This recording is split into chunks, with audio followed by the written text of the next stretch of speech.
mag-scroll ka lang sa Facebook, mag-click ka lang ng isang food. Mamaya susunod na yan, yung algorithm niya, puro pagkain na yan. Amen? So, people are tricked, amen, to believe na kailangan po natin ng kumain. Amen? This world is bombarded with lies of the enemy. Amen? Na kailangan natin kumain all the time. But today, tayo po ay matuturuan ng something that would shatter these lies of the enemy. Amen? And we will be shown what we need to do sa katawan na to. Amen? And we are talking about, about sa fasting. Amen? Ang ating theme po ay mababasa po sa, next slide po, matatagpuan po sa Matthew chapter 6. Sige po, tayo po ay tumayo mga kapatid. Verse 16 to 18, at the count of 3. Sabay-sabay po, 1, 2, 3.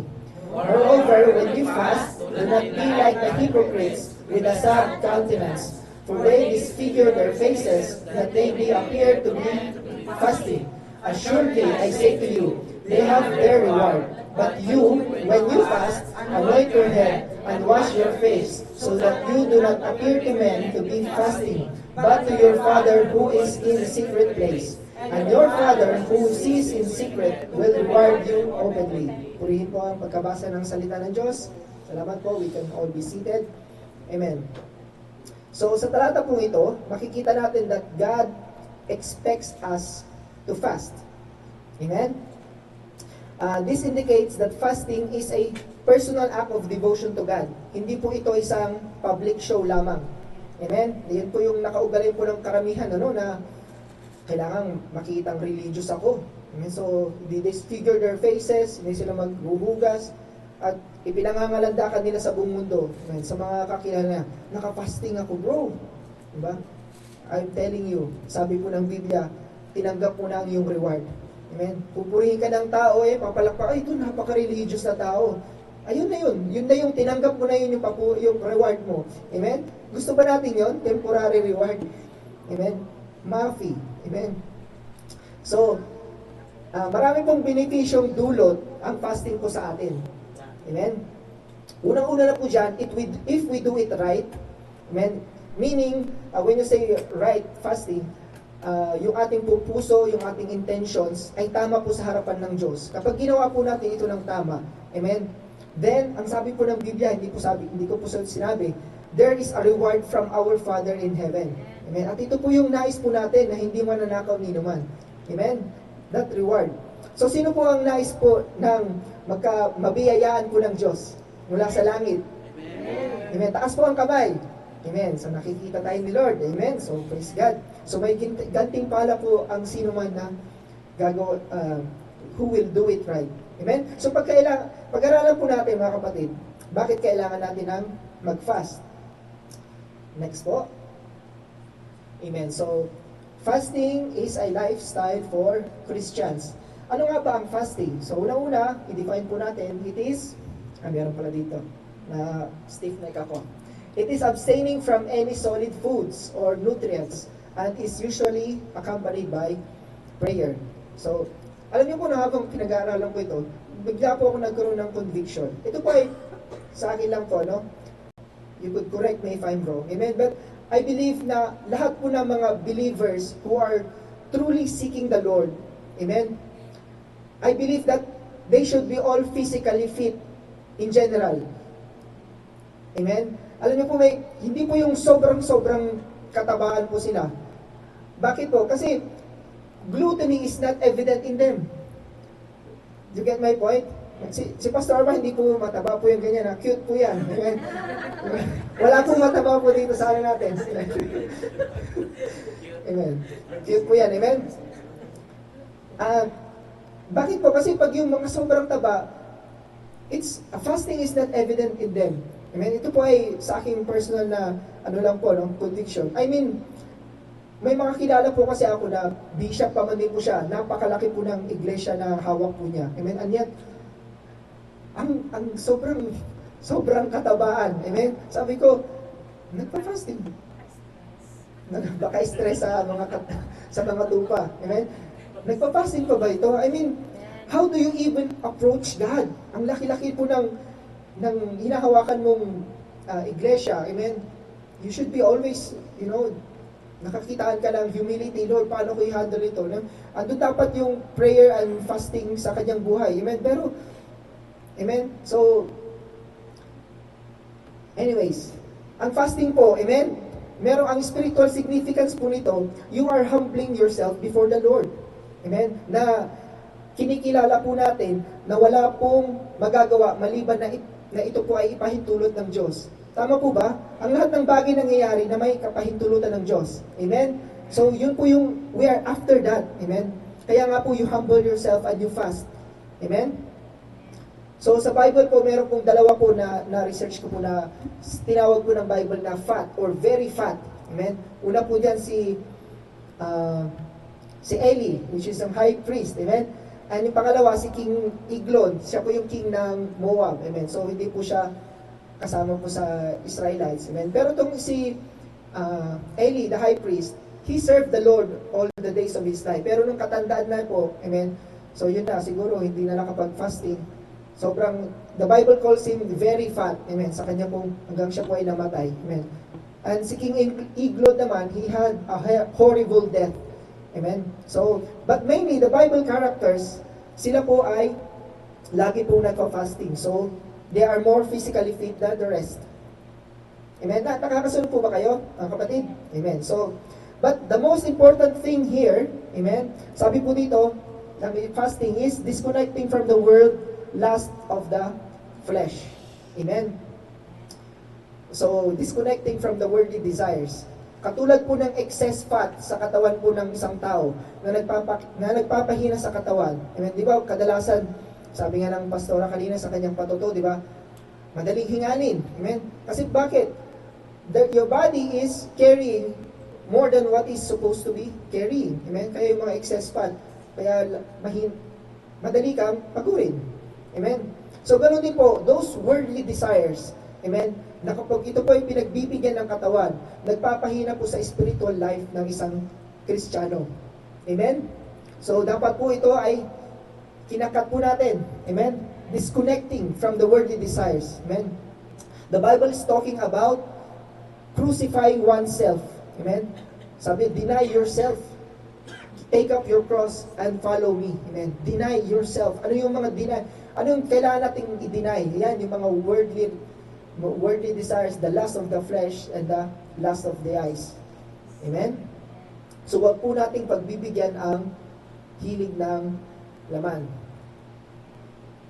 So, kailangan po sa ating mga Christians, kailangan na ito ay maging lifestyle po natin ang pag-aayuno.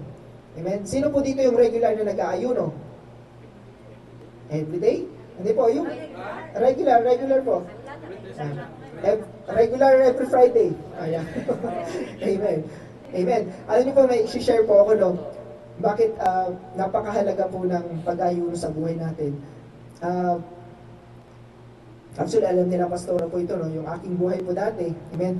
Ako po ay naging alipin po talaga yung tinatawag na spirit of yung pornography. Amen.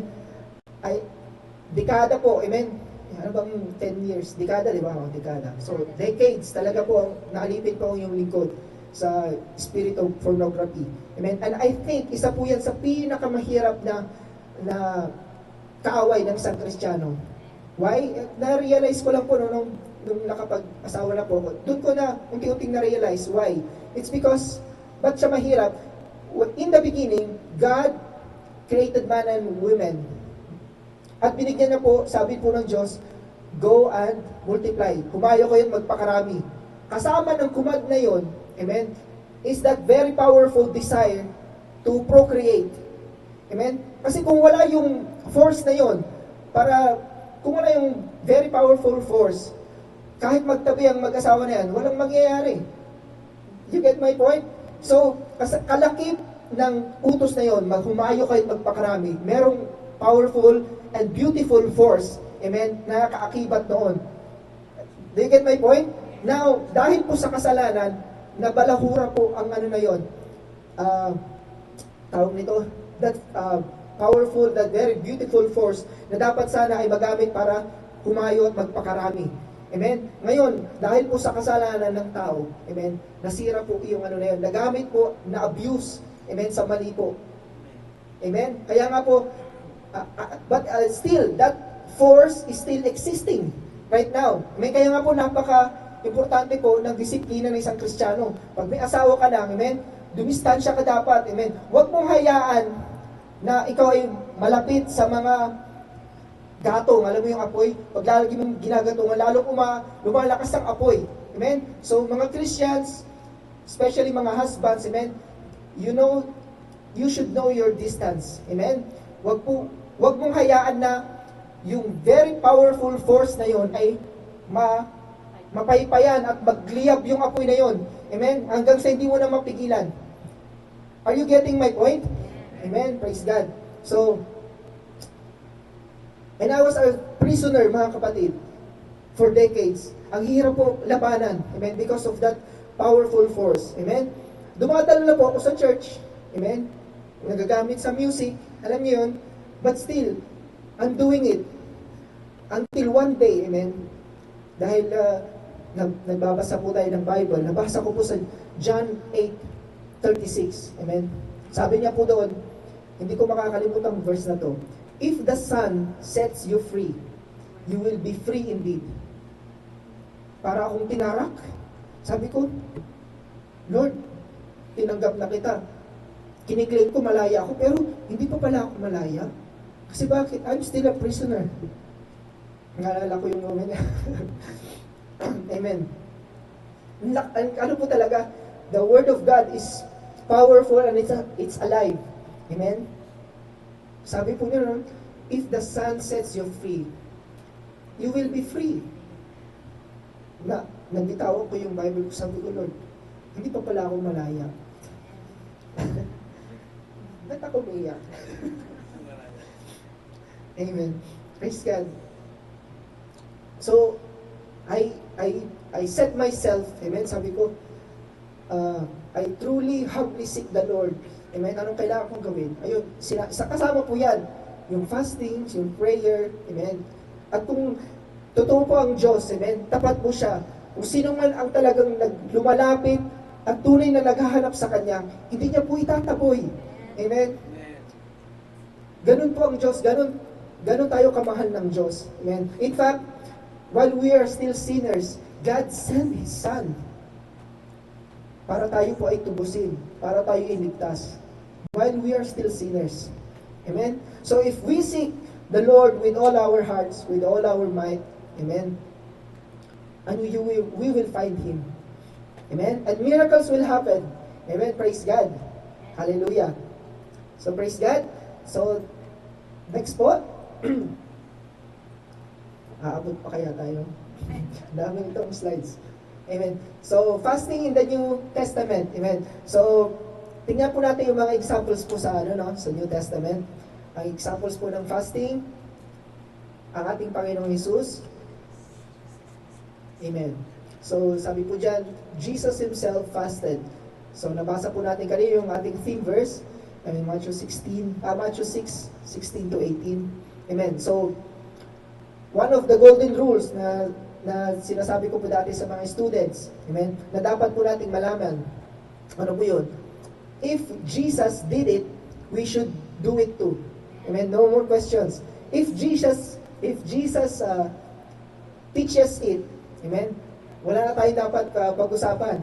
Ang Panginoong Hesus na mismo ang nagturo eh. Amen? So, mahalaga po na pag-aralan po natin ang everyday life ni Jesus. Hindi po nawawala sa kanyang everyday, daily routine, yung kanya po pag-ayuno at pananalangin. Amen? Higit pa po sa pagkain physical, mas pinahahalagahan po ng Diyos ang, ang malayang pakikipaglihig niya sa Ama. Amen?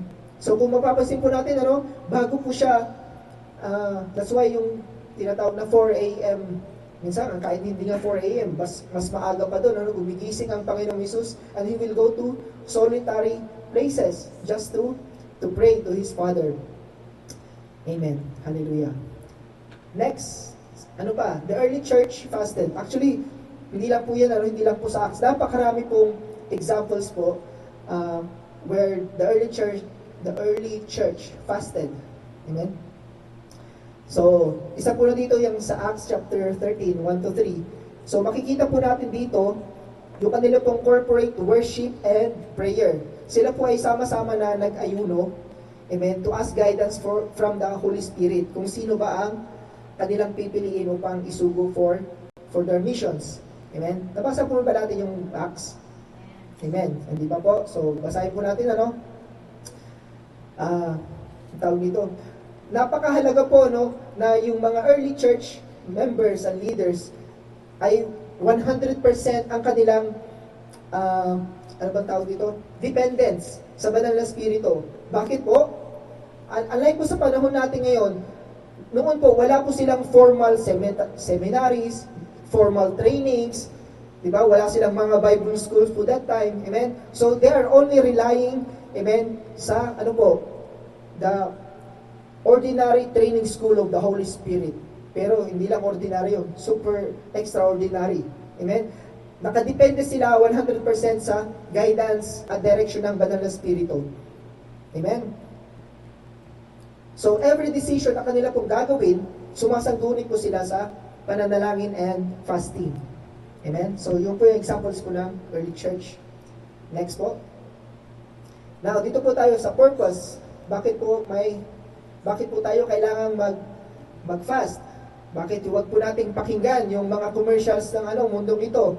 Amen? 3 times a day kumain. Amen? Actually po, may kakilala po ako, nag-start na po siya ng fasting niya. Kumakain na lang 2 times a day. Amen? Ang target daw niya, once a month. Once a day. Once a day na lang. Amen? Which is a good way to discipline the body. Amen? Maganda yun, tipid. Tipid sa allowance. Amen? So, dito po tayo sa purposes ng fasting. Okay lang po ba? Hindi po ba mabilis? Ayos lang po. Amen. Binibilisan ko. 7 pages po pala ito. Amen.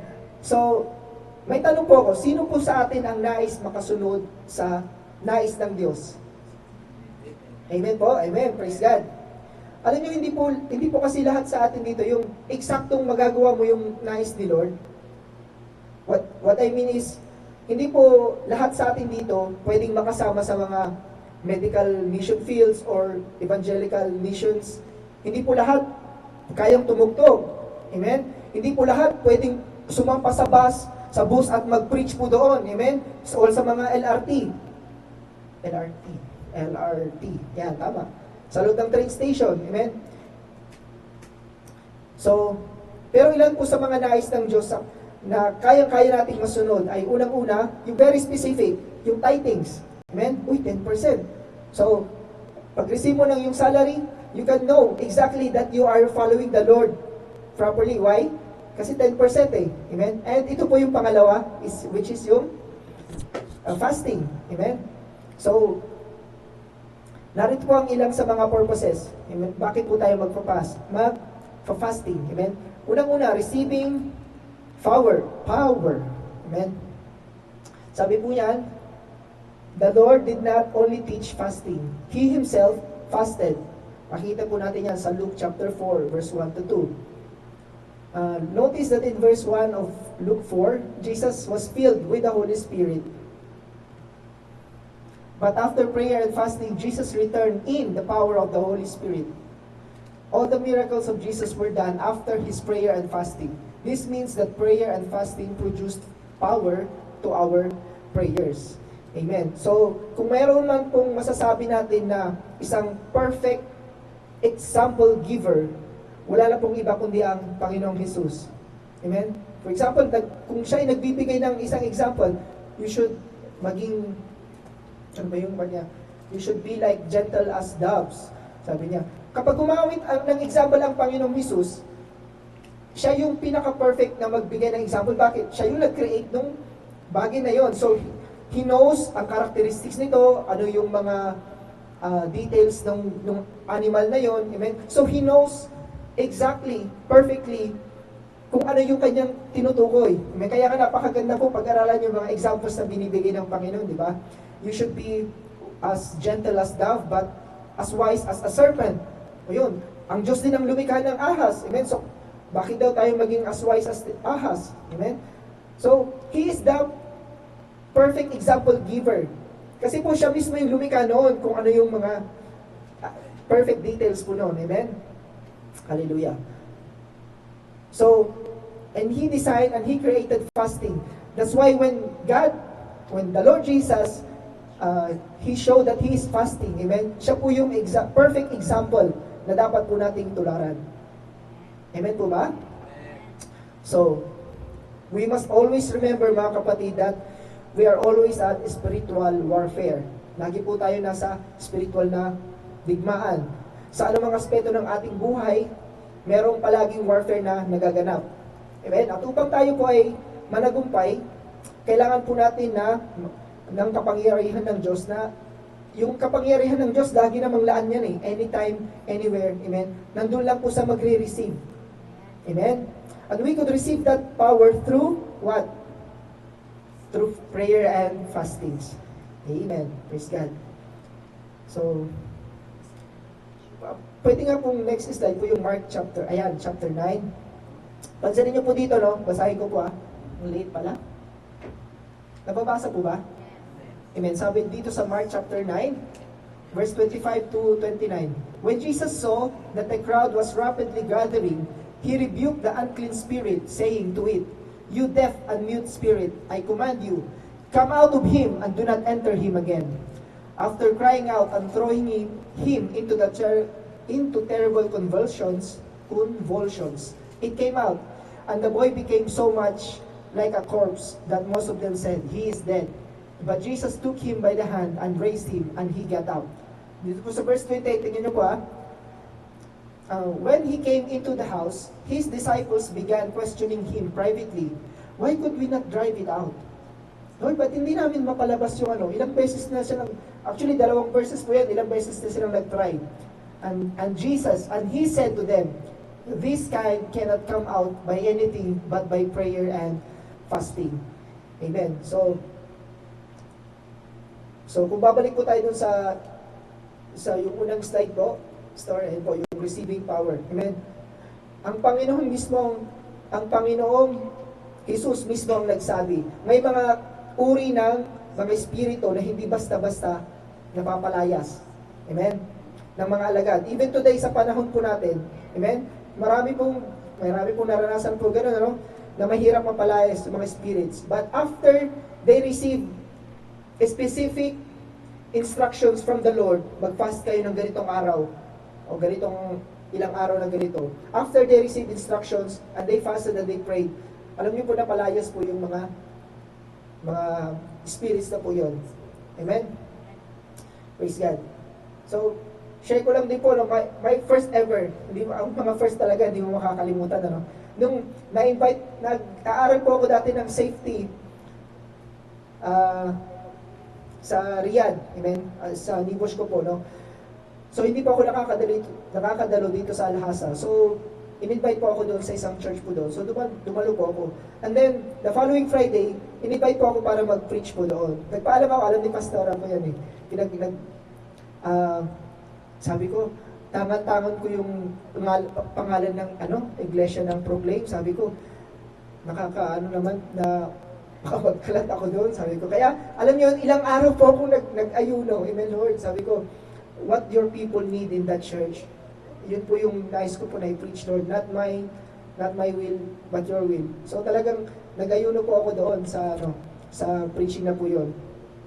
And praise God po, na talagang after po ng preaching, yung bang righteousness and holiness po kasi ang lacking sa iglesia po yun. Alam ni Pastora po, talagang grabe po, bumuhos po ang pagpapala ni Lord. At hindi po doon natapos, after po noon, kinakausap ko yung isang kapatid, nakakilala ko. "Ate, kumusta ka na?"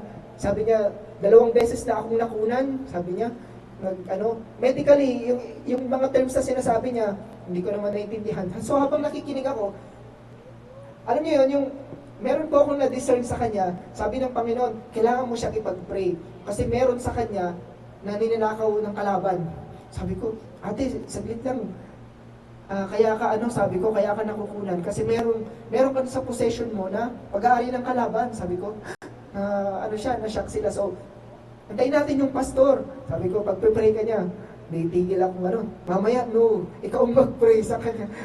Talagang alam ng Diyos. So, ni-request ko po sa isang room, mga elders po doon. Tapos pinalibutan po namin siya. While we are praying for her, alam niyo po, bigla po siya nagsisigaw na nagwawala. Binenta nila ako! Binenta nila ako! Nag-iiba po yung tono niya. Inawakan ng may talagang, ano ba yung word na? May word na kalimutan mo na.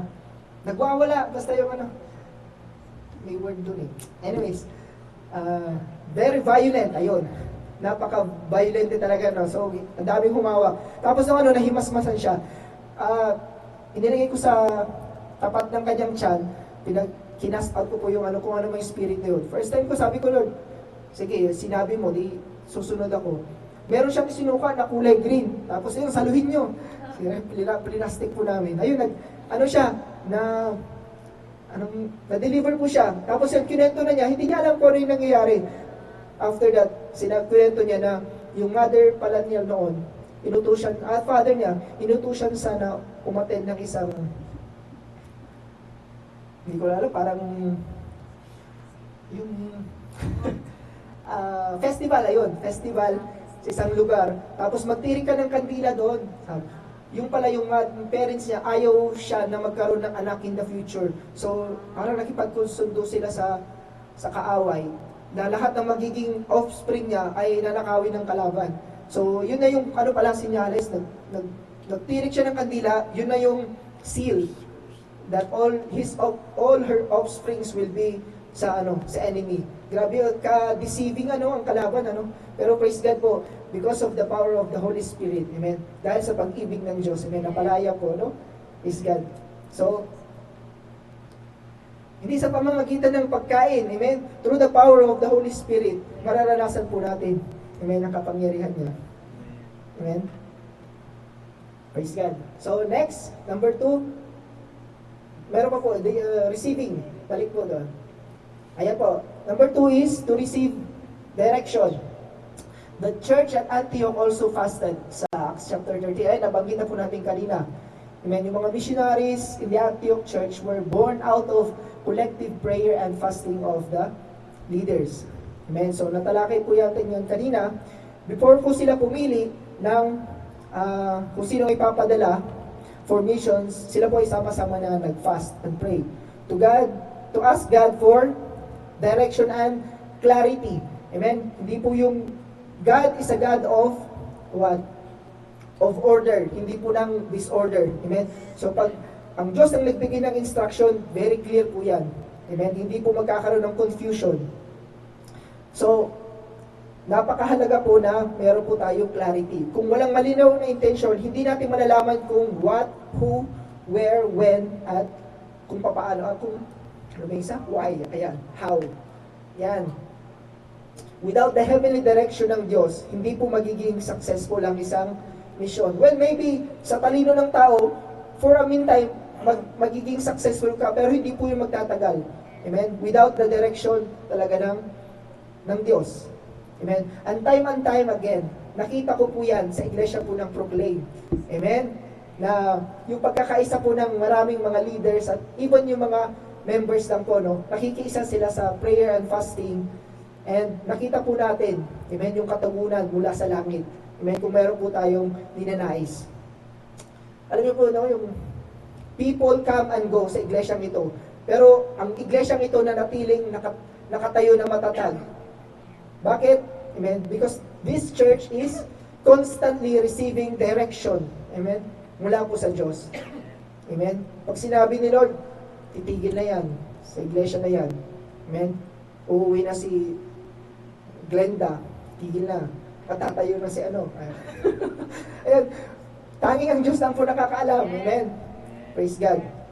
So if we need to receive direction from the Lord, amen, it's either magpapalit ka na ng work mo, amen, or you are facing a very difficult situation. Ano pong kailangan natin gawin? Amen. Idulog po natin sa fasting. Amen. Hallelujah. So, next po, number 3. Yan. Another purpose is to appointing leaders. Amen. Sa Acts 14, So makikita po natin dito sa Acts 14, una po sila tinawag yung mga Christians, where they were simply called disciples. After po nila mag-pray and fast, sila na po ngayon ay tinawag na elders of the church. Amen? So kailangan po natin ng malinaw instructions po, no? Lalo na po ito, pag nagkamali tayo ng leader, amen? Yun ngayon, lagi pong sinasabi, no? Bakit hinayaan ni Lord na yung mga evil ay maging presidente, maging kings, even during those times? It's because kung ang Diyos nais niyang pagpalain ng isang nation, amen, He will appoint, itatayo niya ang isang righteous na leader. Amen? Pero kung nais niya pong parusahan ng isang nation, amen, hahayaan niya po na may maitayo na isang evil na king. At nangyari po yan ilang beses po sa Bible po, no? If God wants to punish a nation, hayaan niya po yung evil na mamuno. Amen? So kaya kailangan po, no, na wala po tayong mailuluklok na evil, amen, na pinuno. Kaya kailangan po righteous po ang ating pong magiging pinuno. At we can only do that through our prayer and fasting. Amen? So, alam niyo po kasi, no, madalas, yung pananaw ng mundo sa pamantayan ng pagpipili po ng leader, magkaiba po sa pamantayan ng church. Amen? Malimit po ng criteria sa mundo, yung pagpili nilang leader, yung matalino, yung maraming pinag-aralan, maraming connection, ano pa, yung may experience, yan yung mga, yung mga, magandang lahi, ganyan. Diba? Yun yung mga criteria na pinipili. Amen. So, yun po yung mga dapat mamuno sa standard ng mundo. Amen? Pero po, magkaiba po pumili ang Diyos. Amen? Kuya Josh, tingnan po natin sa 1 Samuel chapter 16, 4-7. Sige po, basahin ko po, no? Sabi dito, Samuel did what the Lord said. When he arrived at Bethlehem, the elders of the town trembled when they met him. They asked, "Do you come in peace?" Meron pong inutos ang Diyos. Sabi niya, pumunta ka sa lugar ng Bethlehem at meron akong i-appoint na leader doon. The next leader after ni King Saul. Kasi nireject na ng Diyos si Saul eh. So dito, Samuel replied, "Yes, I come in peace. I have come to sacrifice to the Lord. Consecrate yourselves and come to the sacrifice with me." Then he consecrated Jesse and his sons and invited them to the sacrifice. Isang sa purpose ni Prophet Samuel, bakit siya pumunta doon, ay para pumili ng next na magiging leader ng Israel. Amen? So, tingnan niyo po, number 6. When they arrived, Samuel saw Eliab and thought, "Surely the Lord's anointed stands here before the Lord." Amen? Hinailat ko po yung si Samuel, nakita niya si Eliab, matangkad, amen, matipuno, yung panganay ng ilan na ba yung anak ni Jesse? Parang 8, parang gano'n, So, nung nakita ni Prophet Samuel, si Eliab, surely, sabi na niya, tayo po ng mga church members and leaders, wag po tayo mag-rely sa human understanding. Amen? Sa pagpili po ng mga leaders. Bakit po? Maaari pong malambungan ang iyong reason or logic, amen, ng tao sa mga nakikita po natin. Kailangan po magpakumbaba po tayo through prayer and fasting para magkaroon po ng clarity in decision making. Amen? Pansinin niyo po, si Samuel, he is a prophet. He is not ordinary leader lang. Propeta po yan. Nagsasabi yan ng mangyayari in the future. Propeta po siya, ha? Amen? Tingnan niyo po sa inyong mga versions po, sa Bible niyo po. Baka mali po yung naisulat ko. Pero yan po yung, nakasulat. Sabi ng Diyos, "But the Lord said to Samuel, do not consider his appearance or his height, for I have rejected him. The Lord does not look at the things people look at. People look at the outward appearance, but the Lord looks at the heart." Amen. Kaya napakahalaga po, na porque ba andyan na lahat ng standard sa Kanya, siya na yung universal na pipiliin ng pagdidesisyonan. No, kailangan nating lumuhod sa Panginoon at piliin through prayer and fasting. Lord, sino ba dapat ang pipiliin? Amen? Tingnan niyo po si Samuel, ano? Ito na yun. Sure na ako. Tingnan mo, surely. Sabi niya, di ba? Pero nagkakamali din palang, mga propeta. It's because, what? Hinayaan niya na malambungan yung kanyang decision making ng what he saw. Nakita niya, no? Pero iba po yung nakikita ni Lord. Amen? So, nag-gets po ba natin? Mahalaga po ba na dapat po in appointing leaders, kailangan po tayo ay sumasangguni po sa Diyos. Amen? We never know, di ba? Baka si ate ang maging next na pastora. Amen? Who knows? Amen? Praise God. Huh? Really? Oh, praise God. Amen. So Samuel made the wrong assumptions regarding po sa pag-appoint niya po ng kanyang leader. So, wag po tayo maging ganun po, no? So, next po, gusto, kuya, doon po sa, ayan, praise God. Next is the deliverance ministry. Isa po sa mga purposes. Number 4, purpose ng fasting is deliverance ministry.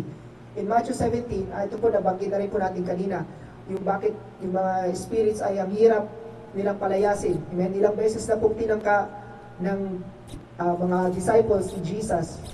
Hindi nila mapalabas. Amen? Hindi nila mapalayas.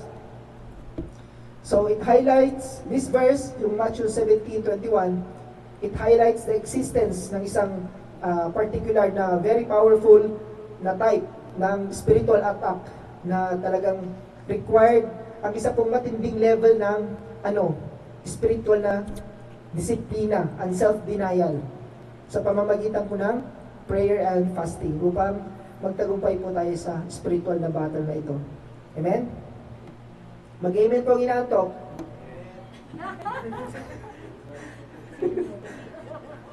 Dami ginaantok ka. Amen. Mag-amen po ang sumusunod. Amen. Praise God. Mas marami. Amen.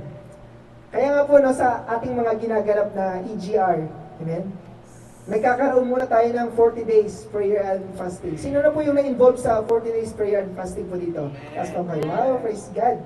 Amen. So, hindi po ordinaryo po yung battle na susuuhin natin. So, kailangan po talaga ng preparation, ng matinding preparation. Amen. Hallelujah. Mag-share din po ulit ako ng mga examples. Amen. Doon po sa King of Kings. Amen. Doon sa kabila. Nung kinanggalingan po ng inyong lingkod. Amen. Meron po isang kapatid po doon na may na-discern po kami sa kanya na napakalakas na evil spirit. Amen. So, ang ginawa is yung pastor, assistant pastor, tapos may isang elder na sumama. Po siya, nilay hands po. Amen. Ang nangyari po, dahil hindi prepared, lumabas nga po yung malakas na po yun, napaalis doon sa katawan, pero ang nangyari, yung nag-lay hands na yun, na hindi prepared, sinagi niya po ganon, lumabas na yung sinagi niya, at pumasok sa isang baguhan na kapatid. So, ang nangyari, to cut the story short, yung nilipatan ng spirito na yun, hindi na po bumalik, hindi na po namin nakita. So, kawawa naman. Ang Panginoong Isus, pag nagpalayas, huwag ka nang babalik sa lugar na to. Talagang kita nyo, wala siyang ibang piniperwisyo except po dun sa swine of pigs. Amen? Pero po sa kaluluwa, wala po siyang, because ang Panginoon na mismo ang nagpalayas. Amen? So, if you are not prepared, it's either meron lang pong ibang mapiperwisyo. Amen? So, kailangan po talaga be prepared sa mga ganitong klase po ng tawag nito, warfare. Amen? Meron din po, doon po sa book ni Hiram Pangilinan, kasi yung Ministry of Deliverance. Amen? Meron po akong book na yun. Nangyari daw po na, nagkaroon po silang conference, deliverance conference. Meron lang pong allowed ng mga pastors na mag-lay hands. Amen? Yun yung kilala lang talaga nila at talagang prepared. Amen? Nung nag-altar call na po, may isang pastor na walang ID. Kaya importante may ID. Asa yung ID ko? Nakalimutan sa riyan. Amen? Mayroon pong isang pastor na nag-volunteer. Amen? Hindi naman po siya kasama dun sa designated na magpapatong ng kamay. So nakialam po, nagpatong po siya ng kamay na gano'n, at yung pong kapatid na nilihans niya, mamaya sumakit na yung ulo. Amen? Hindi, tinanong po ng leader, sino ba yung naglihan sa'yo? Yung si pastor, meron pong rumors ng immorality po wala yung pastor na yun. Alam niyo yun, instead of deliverance, nagkaroon ng transference. Amen? So, never ever po na mag-aalaw. Amen? Kapag hindi naman po talaga prepared ang isa pong Kaya nga po napakahalaga po ng pagpatong ng kamay. Amen? If you prepared yourself, amen, you submit yourself to the Lord, amen, nothing can go wrong. Pero kapag meron kang ginagawa, amen, tulad kanina, you are not disconnected from the worldly desires, amen, abay, instead na deliverance, baka mag-transference ka lang, maglipat ka lang ng spirito, kawawa naman yung kapatid. Amen? So, praise God. Ilang minutes pa po? Meron pang 3 pages. Bibilisan ko na po. Fasting in the Old Testament. Amen. Sa Isaiah chapter 58, 1-5. Amen. So dito po, summarize ko na lang po.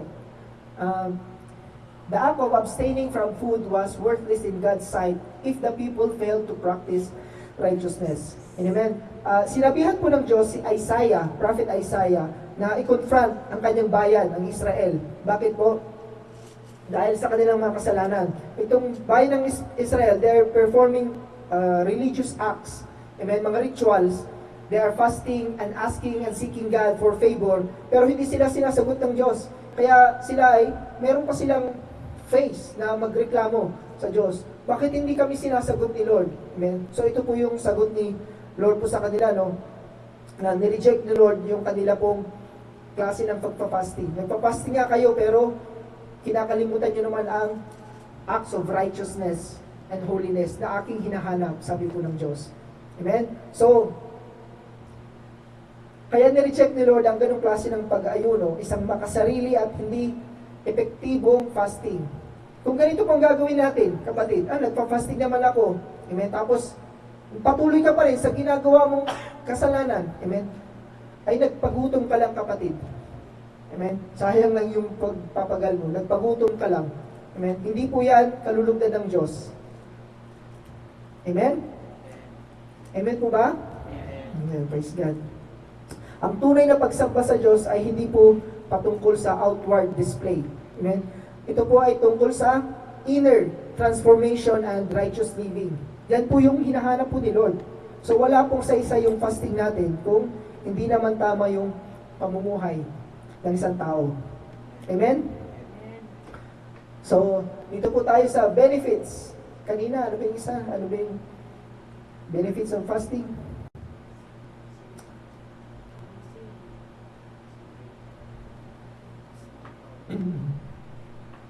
Okay, kayo lang po. Ayan, benefits of fasting. Sa Isaiah 58 pa rin po ito, Number 1, lose the bonds of wickedness.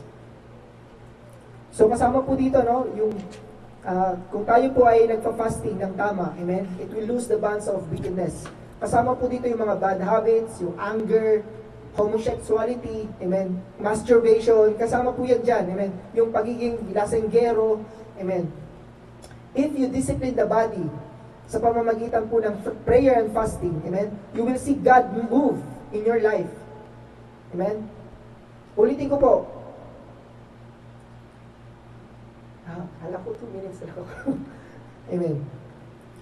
Amen. So, ang sabi po sa ating pag-aaral, amen, ang ating pong katawan, it is a good servant, pero it is a terrible master.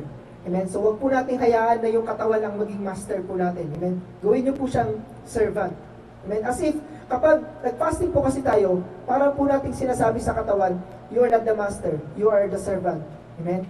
Siya ang pasunurin mo, wag yung katawan ang nasusunod. Amen? Kasi pag itong nasunod, ay ito yung gusto niya, yung laman. Amen? So, labanan po natin. And how we can do that only through prayer and fasting. Amen? Kaya nga sabi po ni Paul sa 1 Corinthians 9:27, but I discipline my body and bring it into subjection, lest when I have preached to others, I myself should become disqualified. Number 2, isa natin, undo heavy burdens. Amen. So, through fasting, we can undo heavy burdens. Ano yung mga yon? Example po nito, yung mga dumaranas ng matinding depression sa buhay, amen? O kaya po sila ay under the spirit of poverty, yung mga ganito po, no? Maya't maya sila ay inaatake ng depression or anxiety. Anxiety, yan. Sa pamamagitan po ng prayer and fasting, at kapag atin po isinuko sa Panginoong Jesus yung ating pong anxieties, amen? Makakaranas po tayo ng deliverance. Number 3, let the oppressed go free. So marami pong nahuhulog po dito, no, sa bitag ng temptations ng kalaban. They are under oppression and unang inaatake po yung kanila pong kaisipan. Amen? This is the battleground.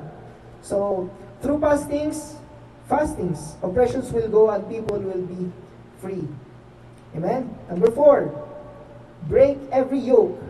So, napakarami pong yoke, ano? Napakaraming tao, especially sa kabataan, nahihila at nalululong po sa masasamang bisyo, immorality, at iba po pong uri ng pagkakasala. So, kadalasan po kasi nagagamit ay yung kanila pong kahinaan. Amen? People perish because of lack of knowledge. Amen? Dahil ang mga kabataan, amen, they are still exploring, hindi pa nila alam kung ano yung tama at mali. Amen? So, madalas sila po ay nabibitag ng mga maling gawain. Amen? So, through prayer and fasting, amen, wala pong kayang basagin, amen, ang kapangyarihan ng Diyos. Amen po ba? Amen. Number 5, healing. Amen. So, through regular fasting, nagkakaroon po tayo ng natural healing, yun po sa katawan natin. Amen. Physically, kapag wala po pumapasok na physical food, ano pong nangyayari? Yung katawan natin, automatic, maghahanap po yan ng source na ipapakain. Unang-una po, hindi po ako expert po dito, pero yung mga excess fat po natin, di ba? Excess glucose, diba yan? Protein, ayan ang na-store. Yan ang unang-una niyang i-feed sa atin. Tapos yung mga unhealthy cells, yun po yung unang-unang namamatay. Tapos magre-reproduce po ng panibagong what? New healthy cells. Kaya nga po, kapag tayo po ay tumigil sa pagkain, amen? Mapapansin niyo po, mas lalakas po tayo, mas magiging healthy. Amen? Amen? Amen? Praise God. So when there's a specific direct instructions po ng Diyos sa isang tao na mag-fast, amen, expect miracle to happen. Amen? For example, tagal mo nang nagpipray, meron kang sakit sa ganito, at sinabihan ka ng Diyos, amen, kung nais mong makaranas, amen, mag-prayer and fasting ka. Nalala ko ulit dito, pastor, ano, kami ni Pastor, anong pangalan nun, Batanggenyo, dati? Gerson, si Kuya Gerson. Gusto mong makareceive ng gift of the speaking of tongues? Mag-prayer and fasting kayo, 1 week, 7 days. Sabi ko, excited ako. Everyday kami pa-fasting and prayer. Pagdating ng Thursday, excited na ako. Nasunod ko lahat. Pagdating ng hapon, dahil sobrang pagod, nakainom akong tubig na gano'n. Talagang pinagpawisan ako, Lord, na-break ko yung ayun, kinabukasan ng gawain, amen, nakareceive siya ng gift of speaking in tongues, ako ngayon, umiiyak, sorry Lord, better not next time. Ang simple-simple, hindi ako nakasunod, amen, instructions, amen, napakahalaga po, obedience is better than sacrifice, amen, so, napakasimple lang po, pero hindi po nakasunod ang inyong lingkod, amen, pero nakita ko po, yung sa kapatid, kung paano po, tinupad ng Diyos ang kanya pong amen. So, kung meron po talagang instruction si Lord, mag-fasting ka, amen. Mawawala ang ganito mo. Mawawala ang yung asawang ganyan. Amen. Amen. Paggaling po sa Diyos, marami po nangyari ganyan. Ulcer, amen. Yung diabetic, nag-fasting po sila, nawala po. If there is a specific instruction, amen. Kung wala po, amen. Go consult your doctor. Amen. Number 6, strong presence of God. So, amen. So, sa Isaiah 58 verse 9, hindi pala naisulat, Ayan. Then you will call, and the Lord will answer. You will cry, and He will say, Here I am. Amen. So ito po yung karagdagan po no, na benefits po ng fasting. Napakalakas na presensya ng Diyos sa buhay natin. Amen? Ito po yung isa sa mga pinaka-importanting benepisyo. Amen? Kapag tumawag ka, sasagot ang Diyos. Amen? At kapag kailangan mo siya, paparoon po siya. Amen? 2, He will call and He will be there. Amen? At kapag nandyan ang presensya ng Diyos, amen, miracles happen. Amen? Praise God. And He is the King. Alam niyo po, ang King, at di tulad po sa presidente, na walang kapangyarihan niya na absolute power, kailangan, hindi siya pwedeng gumawa ng batas. Isasalita siya, o itong batas natin. Hindi po ganun ang presidente. Ang kapangyarihan niya, galing sa boto ng tao. Pero ang King, mali. Ang King, iba. Amen? He has the absolute power. Kapag sinabi ng King, yun na yung batas. Amen? And Jesus is King. Amen? And when Jesus comes, His presence comes. Amen? What do you want, anak? Amen? When He utter His words, amen, miracles happen. You need healing, amen, receive healing. Kailangan mo ng kalakasan, amen, bibigyan kita ng kalakasan.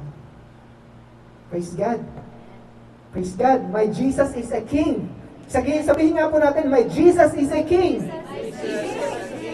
And He's not just a King. He is the King of Kings. And Lord of Lords.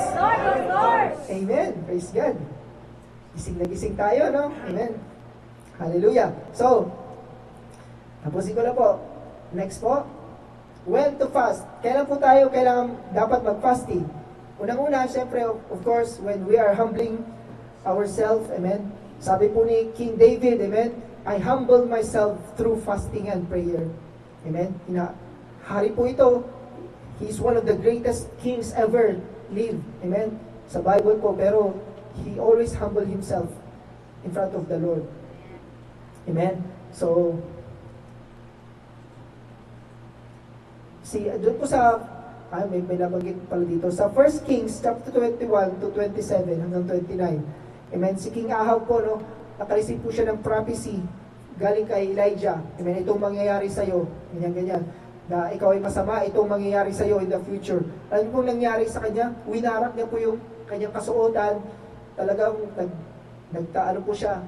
He kneeled down, he humbled himself. Naglagay siya ng abo sa kanyang ulo. Amen? At nakita ng Diyos yung kanyang pagpapakumbaba. Amen? So, kasama po sa pagpapakumbaba ay ang fasting. Amen? Number 2, confessing of sin. Nehemiah chapter 1, 1 to 2. Chapter 9, 1 to 2. Amen? At sa Jonah 3:7. Amen? So, doon po sa Jonah, alam naman po natin, pumunta po doon si Jonah sa Nineveh. Actually, hate ni Jonah ang Nineveh. Kasi kaaway ng Israel yan eh. They are mortal enemies. Laging pinahihirapan ng Ninevites ang Israel. Kaya nung Jonah, punta ka doon, preach mo. Gugunawin ko na sila in 40 days. Aba, tuwang-tuwa si Jonah. Di ba? Magugunaw na kayo. Gugunawin kayo ng Diyos dito. At sana wag na kayo magsisi. Ganun na, parang pinaparaphrase ko po, no? Magugunaw na kayo. Tuwang-tuwa siya kasi mortal enemy niya yun eh. Kaya nga, nalungkot siya nung hindi tinuloy ni Lord. Amen? Yung plano niya, naggunawin ng Nineveh. Bakit po? Nag-confess ng sin ang buong Nineveh. Amen? Mula king, mula sa pinakababa, hanggang sa maging mga hayop. Amen? Lahat nag-fasting, lahat nag-ayuno. Amen? Kaya galit nalungkot siya. Hindi tinuloy ni Lord. Amen? Praise God. So, tingnan niyo po even yung may plano ng Diyos na gunawin. Amen? Ang isang lugar. Amen? Tupukin. Pero nakita niyo yung pagpapakumbaba. Alam niyo yun? He is full of mercy. Amen? Praise God. Naiiyak ako. God is full of mercy. I was that one before. Ako yun eh. Pwede na akong gunawin anytime ng Diyos eh. Amen. Pero dahil sa kanyang habag at awa, amen, narito pa rin ang iyong lingkod. Amen. Nagpupuri sa kataas-taasang Diyos. Amen. At sino man pwede pong gamitin ni Lord. Amen? Praise God. Tuloy. Number 3, preparation for spiritual warfare. Amen. Kagaya po ng nabanggit sa Matthew 4, bago po ang matinding temptation sa Panginoong Jesus, amen, siya po ay dumaan muna sa 40 days prayer and fasting. Sa Matthew 17:21, yun nga po, hindi nila mapalayas-layas, amen, ang espiritu na yon. Kahit ilan sila mga disciples, pero hours before that, nanalangin at ayuno ng Panginoong Jesus. Kaya pagdating niya po doon, amen, go. Walang magawa yung evil spirits, amen, because of the power of our Lord Jesus Christ. Number 4, time of mourning. Amen, sa atin pong ito po yung namatay po si King Saul nung siya po, King Saul, nung siya po ay nilibing, amen, nagayuno at nanangis ang buong Israel for 7 days. They fasted for 7 days. Amen. Number 5, when one grieves over sins of others. Amen. Ito po yung, I think this is a gift. Hindi po lahat nagkakaroon po ng ganitong burden na makita mo yung kapatid na nagtatampisaw sa kasalanan, tapos magkakaroon ka ng kabigatan sa kanya, and you will pray over him, you will cry over that soul. Amen. It's a gift from God. Amen. Hindi po lahat nakakatanggap po ng ganoon. Amen. Yung iba, di ba, nagsasaksakan na sa music ministry, ikaw, wala kang pakialam. Di ba? May mga ganung puso. Amen? Nagsasaksakan, nagsusuntukan na yung magkapatid. Ikaw, titiktok ka pa, pinapanood mo lang sila. Amen? Pero yung iba, makita mo yung isang kapatid na hindi nagbabago din, nasasaktan ka, piniiyak mo siya sa panalangin. Amen? It's a gift from God. Amen? Nawa po may mga ganun pong puso dito, no? Praise God. Praise God, sa PJWM, meron mga ganung puso. I know. Amen.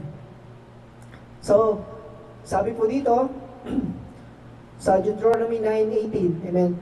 So, si Moses, after 40 days, 40 nights, tanggap niya yung 10 Commandments. Amen. Pagbaba niya, nakita niya yung bayan ng Israel, meron ng golden calf na sinasamba. Amen. Sobrang galit niya, tinapon niya yan, balik ulit siya. 40 days, 40 nights ulit prayer and fasting. Siya po ay nag-intercede sa bayan ng Israel. Amen? So, dahil po sa kasalanan nila. And then number 6, someone wants to return to the Lord. Amen? So, Joel 2:12. Amen? Praise God. So, hanggang dyan na lang po ang teaching. Meron pa pala. Amen. Habitual fasting, yan po yung mga examples po ng mga characters na habitual. Yung palagi po silang na-fasting. Amen. So, wala na pong time. Pag-aralan po natin yung mga kapatid, yung mga disciples ni John. Amen. Si Anna po yung lagi pong nakatayo doon sa harap ng temple. Amen. Day and night, sabi po ng Bible na siya po ay nag-fasting. Mga Pharisees, amen. Nagpa-fasting din sila, pero anong klaseng fasting po yan? Amen. So, pakitang tao lang. They will stand in the street corners and they will lift up their hands. Amen. Nag-aayuno ako, nananalangin ako. Tinanggap na nila yung kanilang gantimpala. And Cornelius and of course si Paul. And lastly, prolonged fasting. Ayan, si Daniel, si Moses. Si Daniel po, ito po yung nakita niyo after 70 days na after 70 years na of captivity, nung nalaman niya yung will of God, he enforced the will of God. So nag-fasting po siya. Ganoon din po si Moses 2 times na 40 days. Elijah 40 days, and of course our Lord Jesus Christ 40 days and 40 nights po na nag-ayuno at nanalangin. Amen. Praise God po. Sige po, tayo po tumayo mga kapatid.